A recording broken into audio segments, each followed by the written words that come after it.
Salve, amigas e amigos da Uhum. filosofia, bem-vindos a mais uma das nossas conversações filosóficas. Hoje eu vou conversar com a Karine Rossi, ela está falando de São José, Santa Catarina.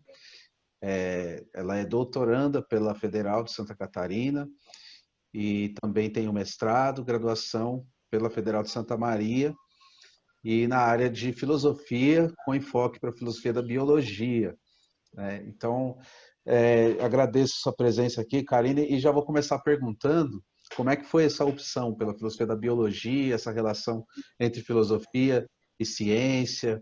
Se você quiser contar um pouquinho também aí da sua trajetória, né, dos assuntos que você percorreu até chegar nesse tema, agradecendo muito sua presença aqui. Olá a todos, eu que agradeço o teu convite, Caio. Então, meu interesse por filosofia e biologia, ele já vem de longo tempo. Quando eu decidi fazer o vestibular lá atrás, lá, muito tempo, eu fiquei entre as duas. Mas eu sempre tive um grande amor pela filosofia, então eu acabei escolhendo a filosofia, mas eu sempre fiquei com aquela dúvida, uma ou outra, e realmente eu gostaria de ter feito biologia. Até hoje é uma coisa assim que me dá vontade.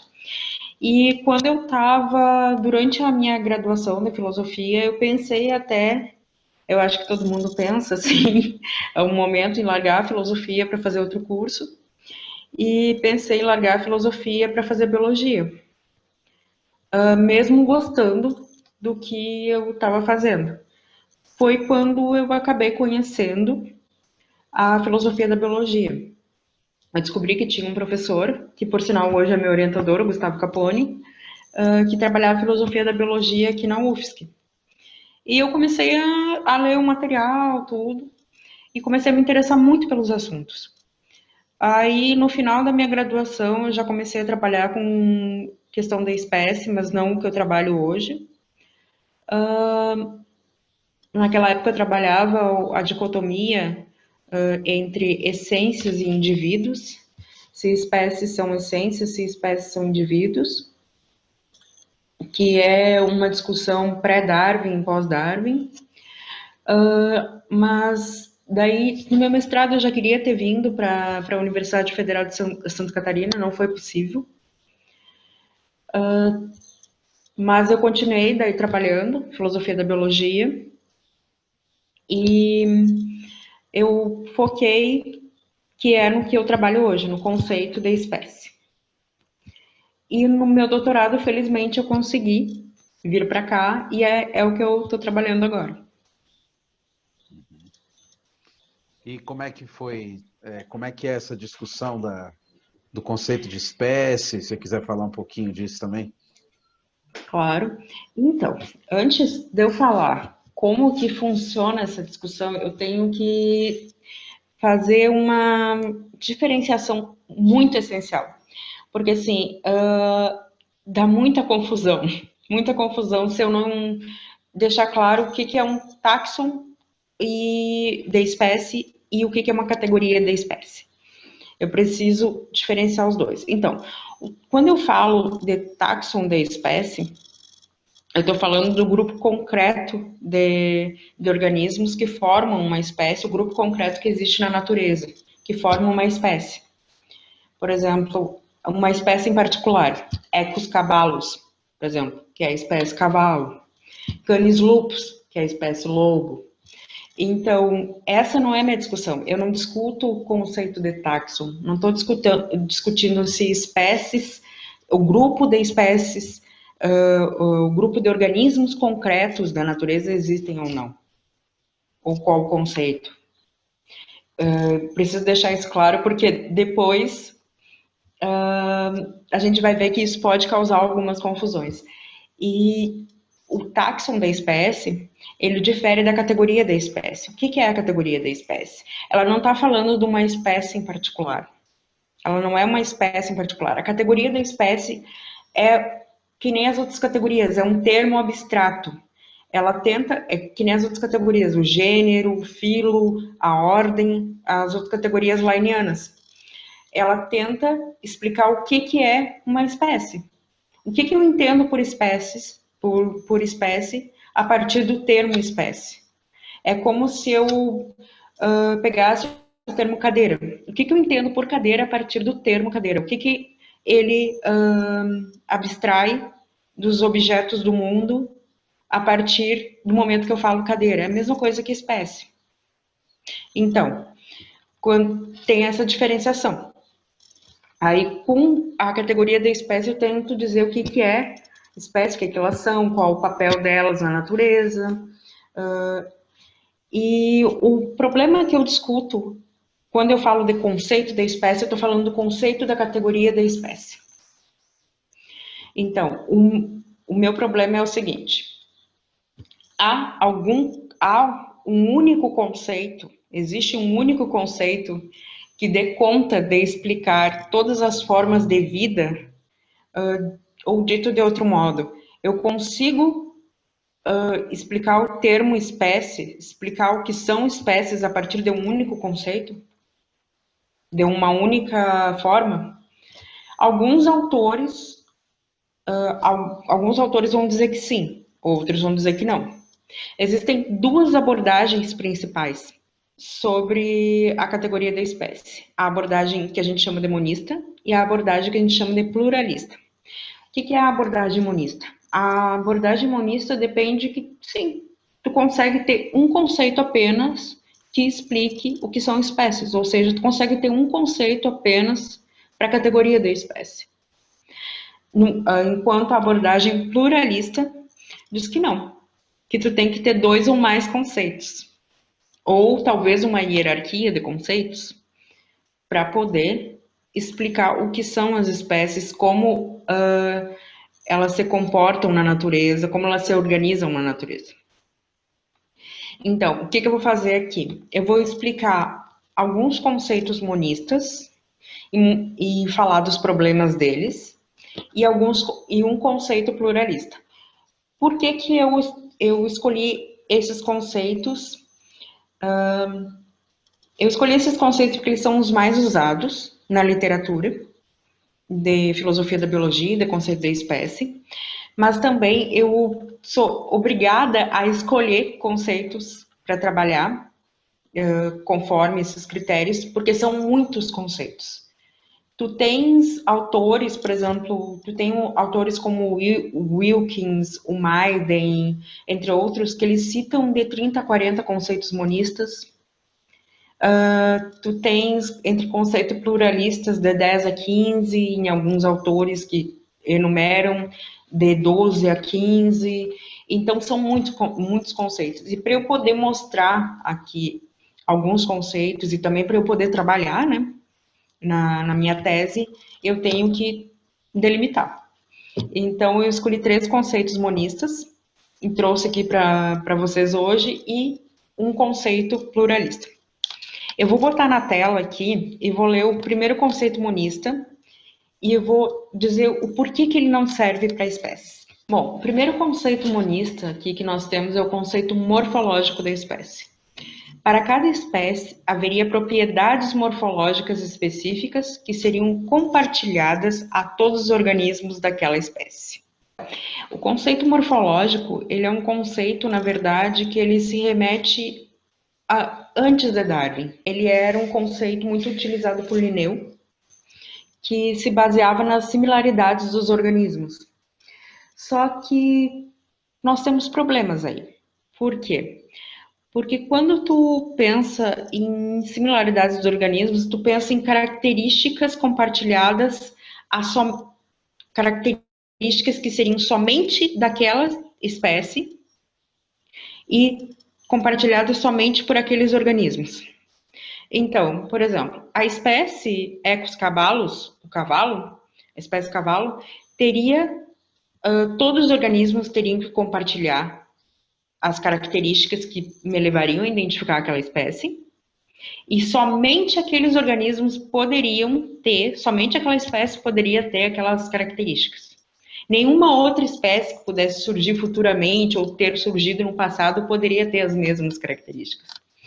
Então, o que acontece? Por exemplo, se eu vou pegar um exemplo bem simples aqui. Se uma das características que me leva a reconhecer que um cavalo é ter 4 patas. Digamos que um próximo organismo que nasceu da prole, que é prole de 2 cavalos, de 2 organismos que eu reconheço como 2 cavalos, não tenha 4 patas. Ele vai deixar de ser um cavalo por causa disso? Não. Ou mesmo acontece outra coisa que nós chamamos de espécies irmãs, que são espécies que têm características similares, indivíduos de espécies diferentes que têm características similares.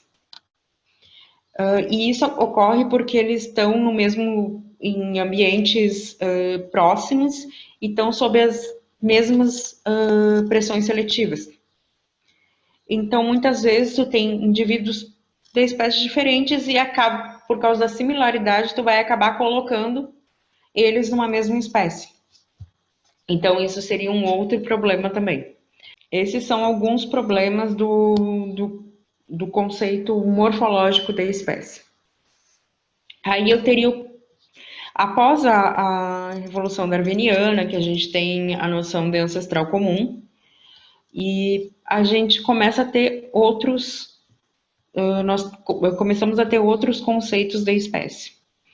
Um deles que tu não encontra na origem das espécies, mas tu encontra nos cadernos de 1830 de Darwin um esboço desse conceito.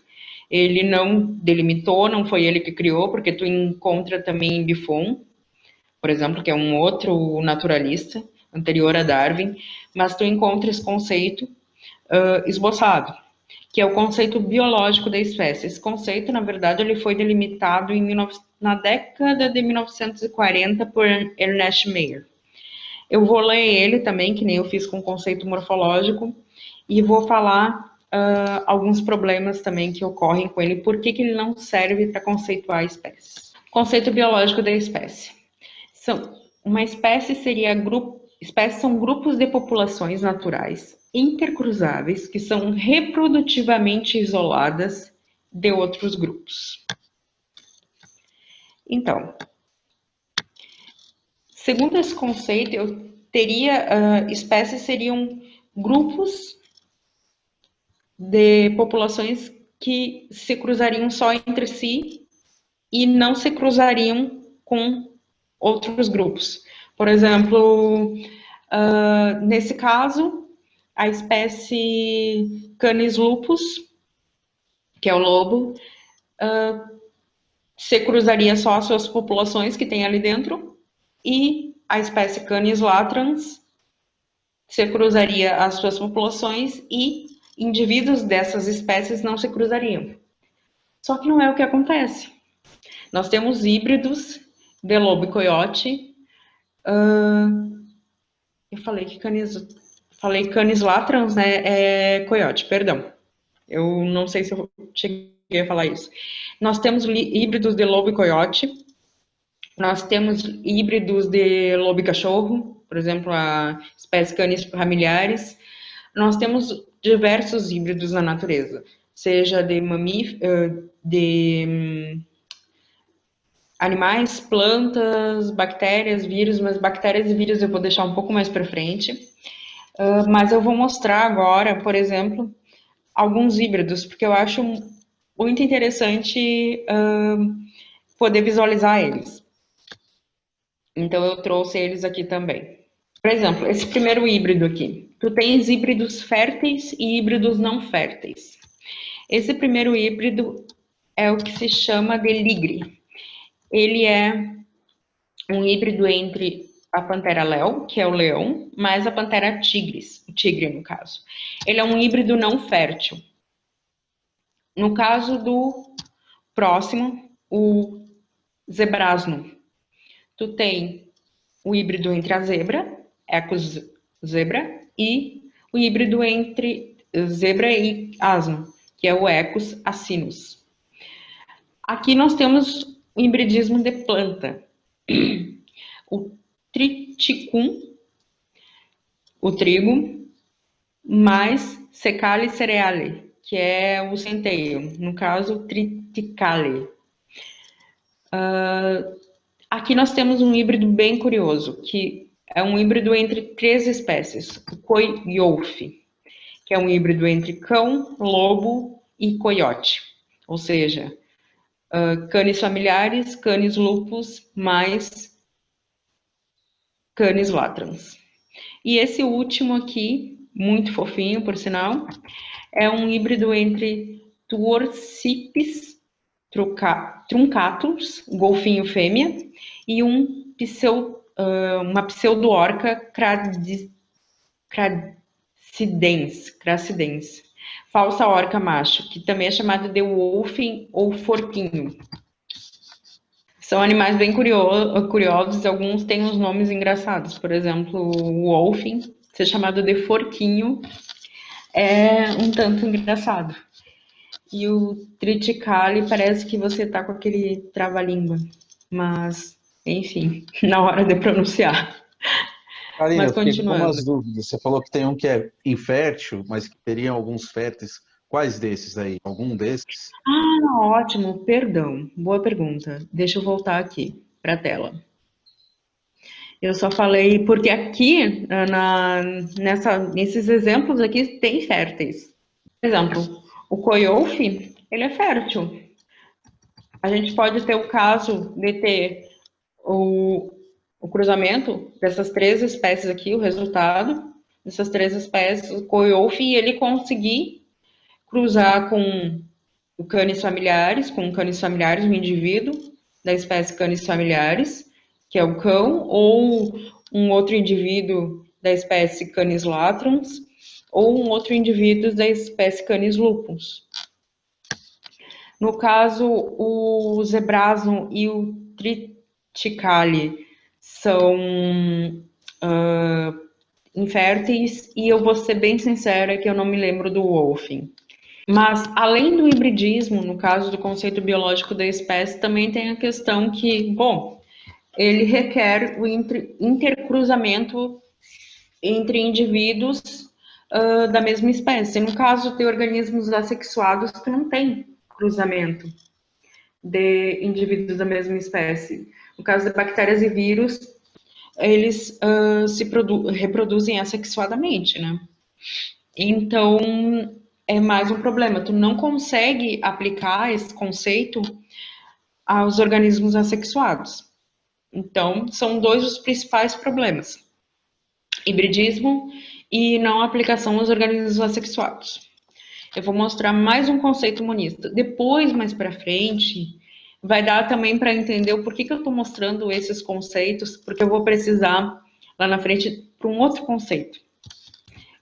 O último conceito monista que eu vou mostrar hoje é o conceito evolutivo da espécie.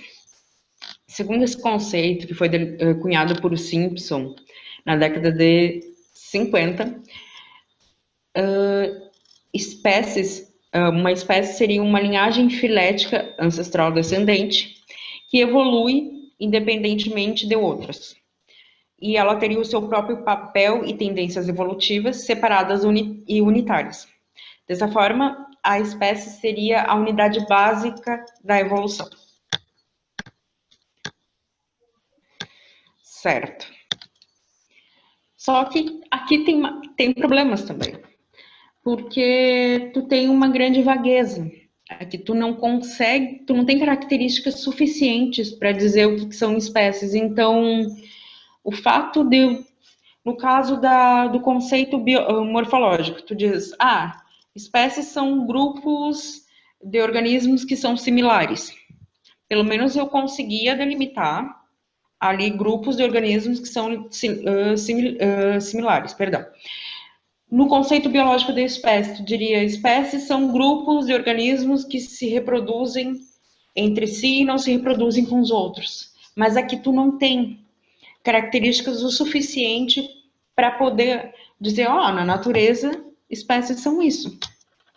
E também o autor nunca deixou claro o que ele quis dizer com tendências evolutivas, o que seria uma espécie evoluindo independentemente de outras e o que seria o próprio papel evolutivo e tendências, próprio papel e tendências evolutivas separadas e unitárias.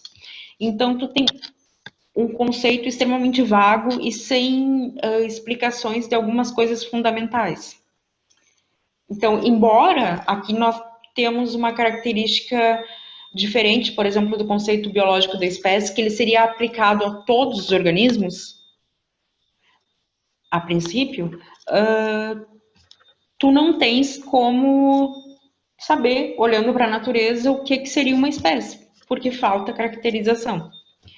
Bom, dados esses três conceitos, parece que tu não consegue ter um único conceito de espécie, ou seja, um conceito monista, único que explique o que são espécies. Porque uma vez que tu tens um conceito que dê conta de uma coisa aqui, falta uma coisa lá, nas questões dos organismos, nas características dos organismos, então alguns autores vão dizer que, bom, então por que a gente não... Então, o que é necessário para conceituar espécies é a abordagem pluralista. O que seria essa abordagem pluralista?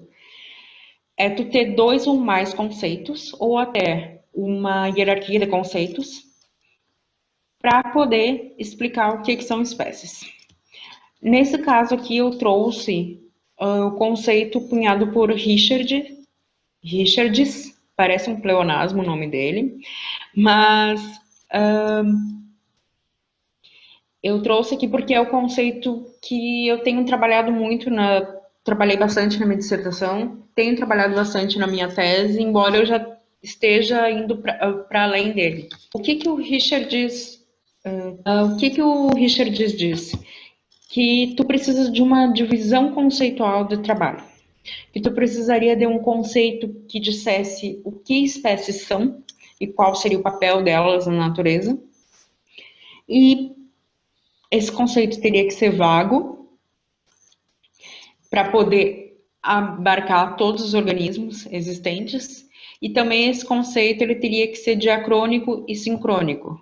Ou seja, ele deveria dar conta das relações que as espécies apresentam uma com as outras, tanto no passado quanto no presente. Bom, a gente acabou de ver um conceito extremamente vago, que é o conceito evolutivo da espécie. Então, o Richards, ele delimita um conceito que nada mais é que um aprimoramento do conceito evolutivo da espécie. Segundo ele, espécies seriam segmentos de linhagens populacionais, ancestrais, descendentes. Bom, só que aqui eu continuo tendo o mesmo problema que o conceito evolutivo da espécie. Eu não tenho características suficiente para poder olhar na natureza e dizer, ó, aqui eu tenho uma espécie. Só que o Richard diz bom, o que a gente pode fazer? A gente pode... nós vamos utilizar uma divisão conceitual do trabalho. Nós temos um conceito que vai nos dizer o que é espécie e vamos ter conceitos operacionais que vai nos ajudar a encontrar na natureza, a delimitar na natureza as espécies. Então, ele diz que esses conceitos operacionais, eu vou usar, na verdade, os critérios que esses conceitos vão me proporcionar. E quais são esses conceitos? O conceito biológico da espécie, o conceito morfológico da espécie, o conceito ecológico da espécie. O conceito ecológico eu não falei aqui, mas o conceito ecológico, ele diz que uma espécie ela teria um nicho específico. Só que o problema do conceito ecológico é que não são espécies que têm nichos, e sim populações. Tu tem populações da mesma espécie vivendo em nichos diferentes. Ou populações de espécies diferentes vivendo em nichos, no mesmo nicho. Então, mas o primeiro caso é populações da mesma espécie vivendo em nichos diferentes é bem mais comum. Então, voltando para o Richards, uma vez que eu sei que espécie é um segmento de linhagem ancestral descendente, eu tenho um grupo. Uma vez que eu tenho o que eu sei que espécies são é um segmento de linhagem ancestral descendente, eu vou poder, num grupo de organismos, poder dizer se há mais de um ou mais de um segmento de linhagem ancestral descendente num grupo de organismos. Uma vez que eu sei que espécies é um segmento de linhagem ancestral descendente, e eu tenho um grupo de organismos e uso esses conceitos operacionais, ou melhor, os critérios desses conceitos operacionais, eu vou poder dizer se eu tenho um segmento de linhagem ancestral descendente nesse grupo de organismos, ou mais de um segmento de linhagem ancestral descendente. Só que também, para eu poder usar esses critérios, eu vou ter que respeitar os tipos de organismos. Por exemplo, se eu estiver tentando, se eu estiver analisando organismos assexuados, eu não vou usar o critério do conceito biológico da espécie, que seria o isolamento reprodutivo, mas eu posso usar o critério do, do conceito morfológico da espécie, que seria a similaridade, o critério genético. Eu posso utilizar o critério ecológico, que é o critério de nicho, entre outros muitos critérios. No caso, se eu estiver analisando grupos de organismos sexuados, eu posso utilizar o critério de isolamento reprodutivo, posso utilizar o critério de similaridade, posso utilizar o critério genético, posso utilizar vários critérios para poder dizer se aquele grupo de organismos, se naquele grupo de organismos há um segmento de linhagem ancestral descendente, que é uma espécie, ou não, ou se há mais de um. Só que tem problemas aí também. Essa ideia do Richards, ela foi bem aceita por bastante autores também. Tu tens autores como Meiden, como Queiroz, o meu orientador mesmo, Gustavo Capone, ele também aprimorou um pouco mais esse conceito de divisão conceitual do trabalho. Então, teve uma boa aceitação. Só que, de uns tempos para cá, o próprio Richards apresentou um problema para o conceito dele. Que, no caso de bactérias e vírus, tu não teria só... as bactérias e vírus, elas têm... elas não descenderiam só de um... Tá. Elas vão ser... as bactérias e vírus, diferentes dos procariontes e vírus.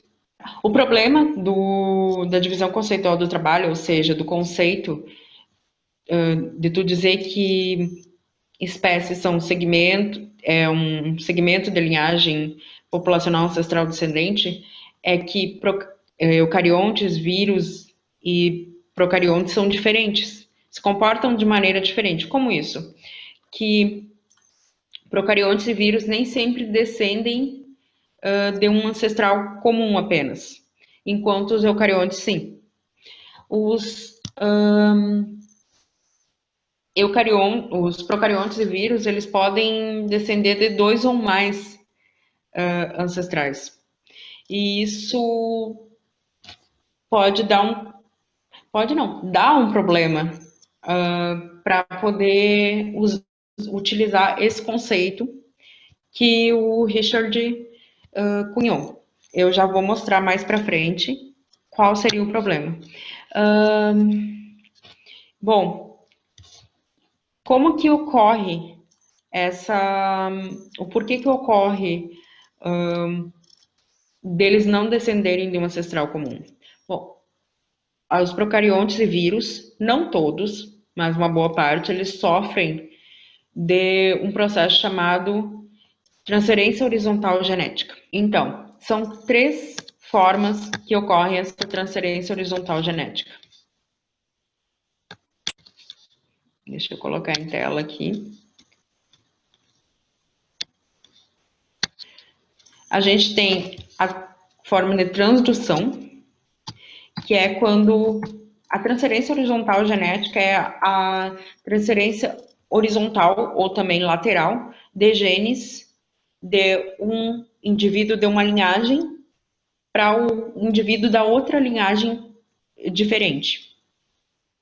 Então, tu tem um processo de transdução que ocorre em bactérias e arquibactérias, que é quando o material genético de uma bactéria A é transferido para uma bactéria B a partir de um bacteriófago. O bacteriófago, ele infecta a bactéria A, o fago, né? Ele infecta a bactéria A e ele sai dessa bactéria com parte do material genético dessa bactéria. Após isso, ele infecta a bactéria B, transmite parte desse material genético para a bactéria B, e assim consecutivamente. Ele vai sair dessa bactéria B com parte do material genético da bactéria A e da bactéria B. Então, tu tens essa transferência. Tu tens também outra forma de transferência horizontal genética, que é a conjugação, que é quando o material genético de uma bactéria é transmitido para outra de forma direta, que é através de um tubo de conjugação.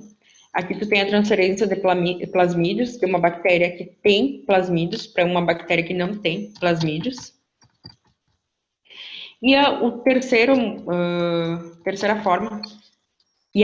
forma de transferência horizontal genética é quando há assimilação e incorporação do material genético exógeno, ou seja, uma bactéria A morre e ela libera o material genético. A bactéria B, ela assimila e incorpora ao DNA dela o material genético da bactéria A. São essas 3 formas.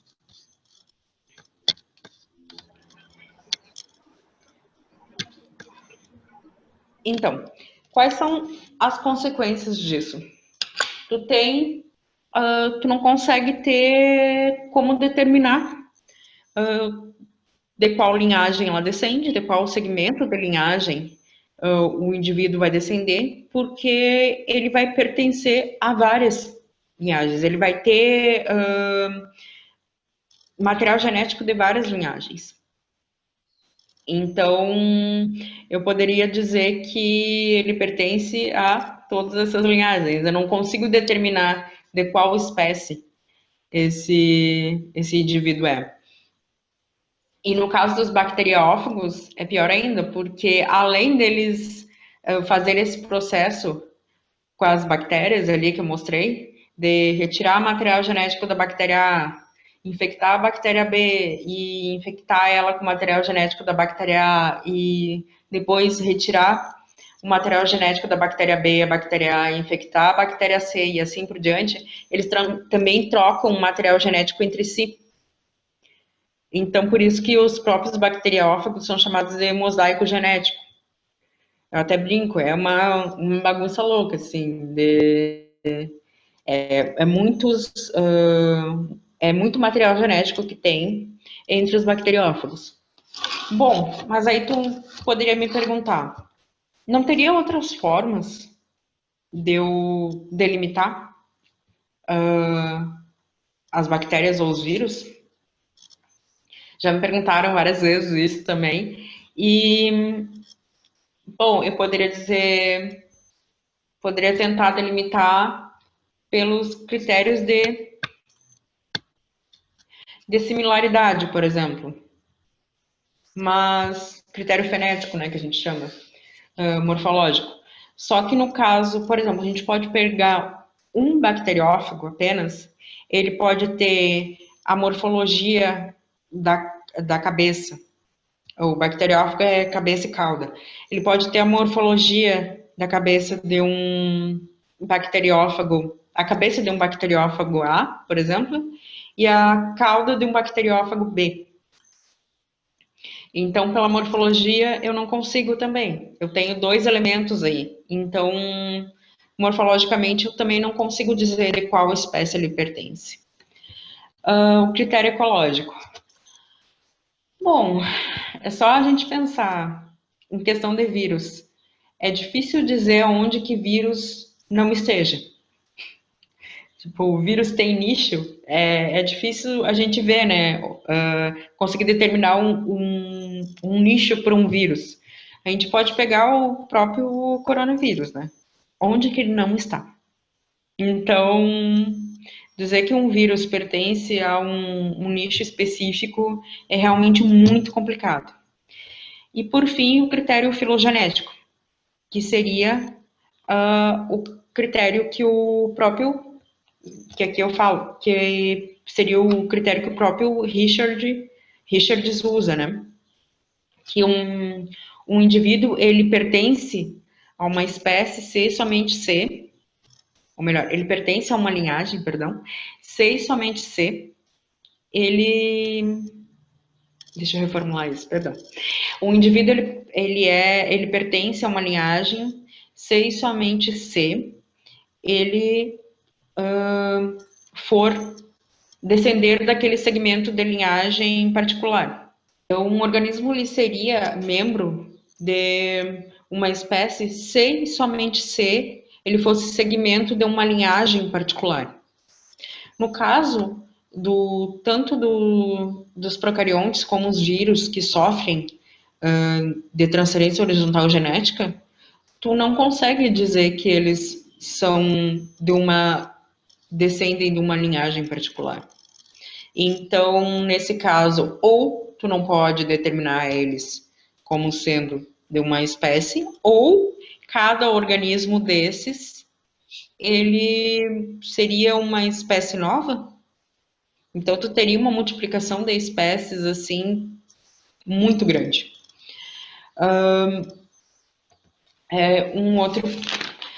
Uma outra questão. Então, também tem esses critérios que não funcionam.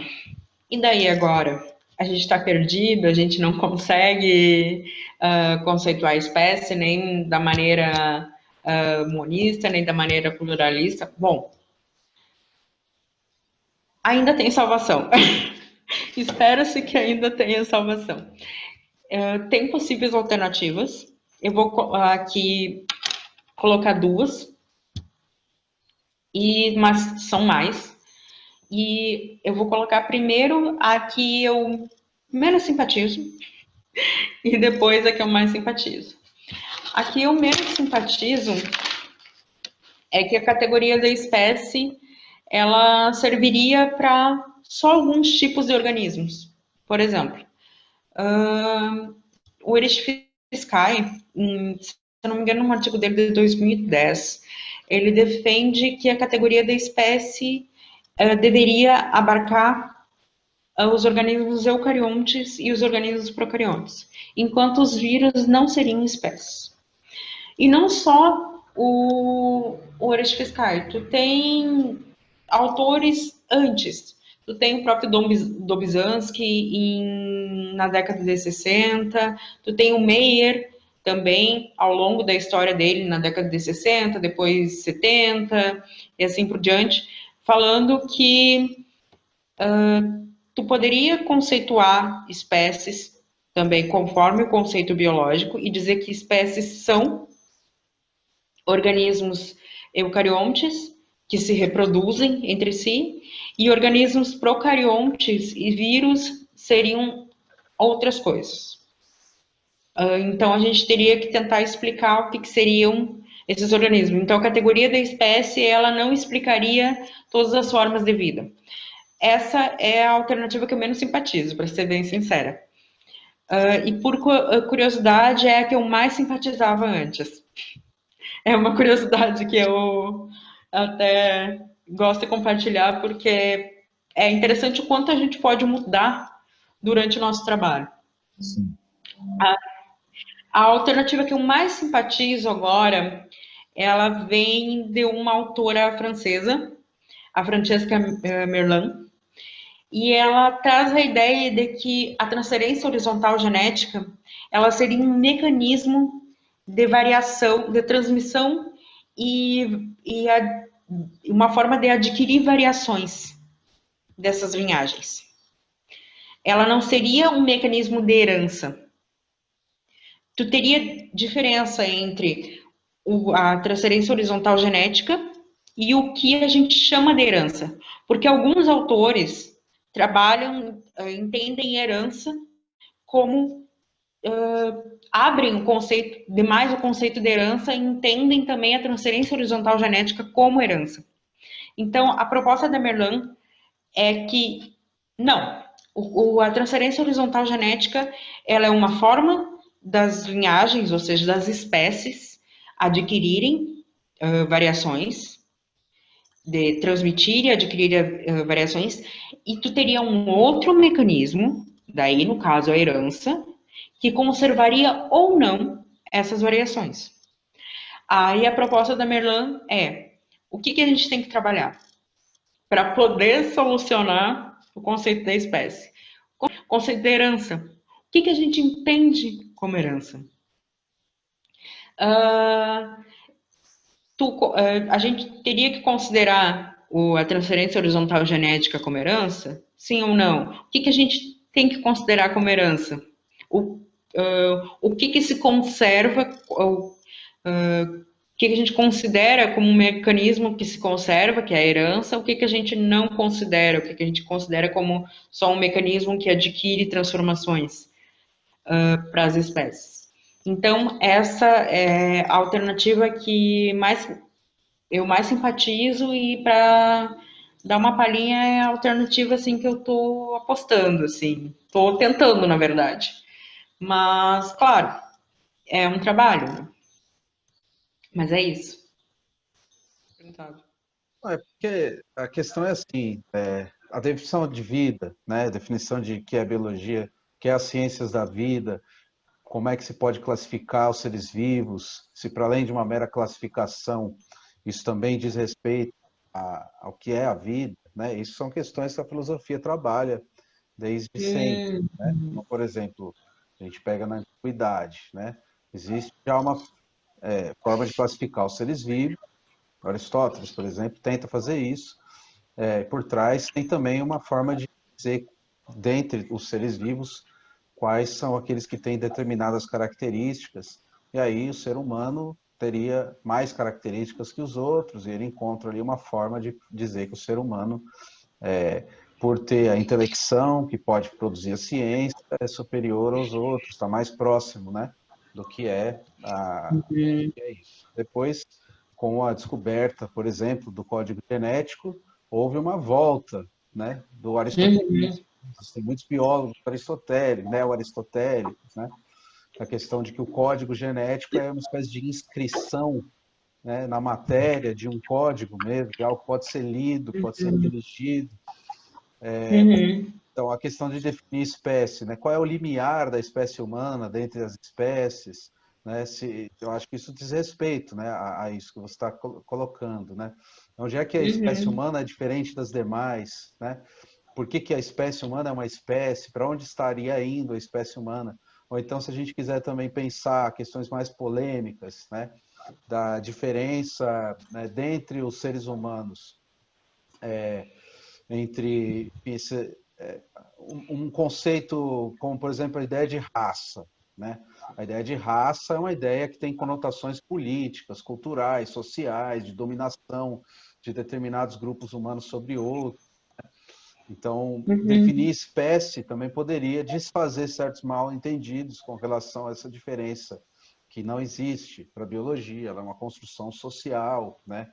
E que foi construída todas essas questões que eu acho que o seu trabalho ajudam, né, a colocar, já que você está discutindo nas ciências biológicas, o que seria a espécie, mostrando que tem uma disputa também interna entre os biólogos, não existe um consenso, né, para definir a própria espécie, nem entre que trabalham com essa ciência, então quanto mais nas suas derivações sociais, políticas, culturais, né?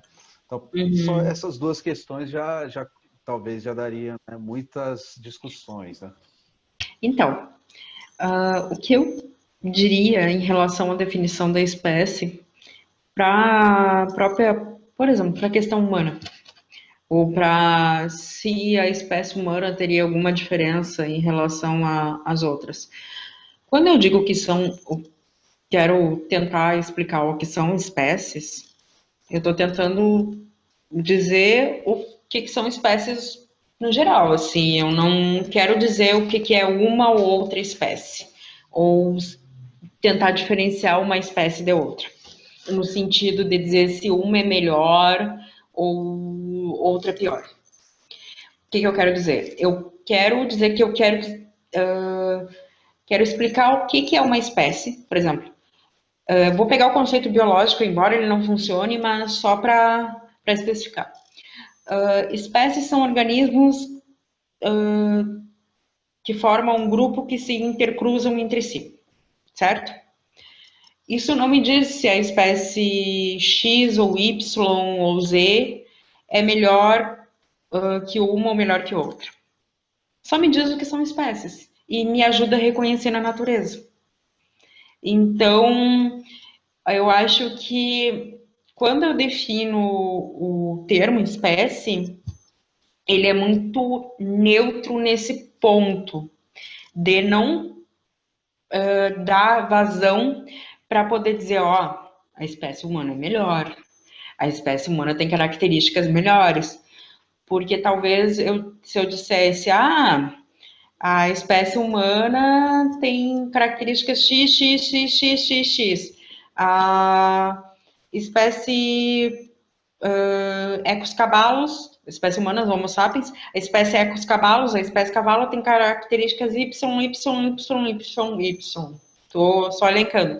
E devido a essas conjunto de características X que eu tenho na espécie humana e que é diferente do conjunto de características Y que eu tenho na espécie cavalo, a espécie humana acaba sendo melhor. Não. Então, isso poderia ocorrer, por exemplo, se eu quisesse elencar características, que não é o caso do que o conceito de espécie quer fazer. Tipo, ele não está analisando espécies em particular. Ele está simplesmente dizendo, ok, espécies são isso. Quando eu falo de espécie, eu quero dizer isso. Quando eu estou falando do termo espécie. É que nem quando eu estou falando de uma cadeira, eu quero dizer isso. É algo que eu posso me sentar, que normalmente tem quatro, quatro patas. Eu pensei em animais agora. Quatro patas, tem um encosto, pode ter um encosto. Então eu consigo reconhecer uma cadeira. E no caso da espécie, a mesma coisa. Isso não vai dar vazão para poder dizer que uma espécie é melhor, a espécie humana é melhor ou não. Sobre a questão genética, aí está uma questão polêmica, por exemplo. Nós temos os chimpanzés. Os chimpanzés têm 97% do código genético parecido conosco. Se nós quiséssemos, aí que tá, como eu falei, comparar espécies por características é bem complexo. Porque eu poderia pegar e comparar a nossa espécie, a Homo sapiens, com uma outra espécie que tivesse características bem diversas da nossa e dissesse, a nossa espécie é melhor, viu? Ó, tipo, e ainda porque nós fazemos isso e aquilo e aquilo e aquilo. Só que aquela espécie também, aquela outra espécie que tem características totalmente diferentes nossa, faz um monte de coisa que nós não conseguimos fazer e vice-versa. Só que, por exemplo, os chimpanzés têm características parecidas conosco. Nosso código genético é 97% parecido com os chimpanzés. Eu acho que é o chimpanzé, sim. Então, bom, então os chimpanzés, nesse caso, são uma espécie tão bambamã quanto a espécie humana. Ah, tu falaste também da questão de raça, então. Aí tá outra polêmica. Eu não vou entrar nessa polêmica, porque até eu tenho tem leituras sobre isso. O meu orientador foi dia 10 foi segunda, né? Foi segunda, ele deu uma palestra sobre isso. Mas eu não vou entrar porque realmente é um assunto muito complexo, muito complicado. Mas trabalha esse conceito de raça na filosofia da biologia, tem implicações para a filosofia, tem implicações éticas, e mostra-se que, através do conceito de raça, tu não consegue dizer se uma raça é melhor que a outra. Então, na verdade, com esses conceitos, tu consegue ter uma possibilidade de neutralidade nesses assuntos.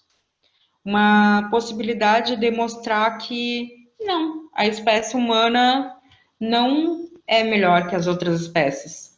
A raça X não é melhor que a raça Y. Porque o que eu entendo por espécie abrange todas as formas de vida, todos os organismos que são espécies. Seja Homo sapiens, seja Canis lupus, seja Canis latrans ou qualquer outro organismo. Tem mais alguma questão? Gostei. Eu não sei se tu perguntaste mais alguma coisa dentro dessa pergunta, eu esqueci até. Não, era isso. A questão principal que eu coloco é porque de todas as espécies, a espécie humana é a que, num determinado momento da sua história, se perguntou sobre as demais espécies e sobre a sua própria. Ok, eu teria muita dificuldade para responder sobre isso, porque é uma questão, sim, nós desenvolvemos tipos de linguagem diferente, né? Os humanos desenvolveram linguagem proposicional, tudo, mas eu não sei até que ponto o fato de nós nos questionarmos, nós temos linguagem proposicional, termos a capacidade de escrevermos livros, intelectualidade, tudo, é tão melhor assim que outra espécie. Vou dar um exemplo. Me larga numa savana junto com um antílope e atrás tem um leão. Quem é que vai perder essa corrida? Quem é que vai perder a vida? A espécie antílope ou a espécie Homo sapiens? Nesse caso, a gente também tem que analisar, porque assim, ó, os humanos, a espécie Homo sapiens se adaptou ao meio ambiente e evoluiu. A ideia de evolução não é algo de aprimoramento, e sim de adaptação, de ter passado pela seleção natural, se adaptando, ter chegado até aqui. E as outras espécies a mesma coisa. Então, a gente se adaptou a esse ambiente, as outras espécies também. Então, nós temos características que nos favorecem, as outras espécies também.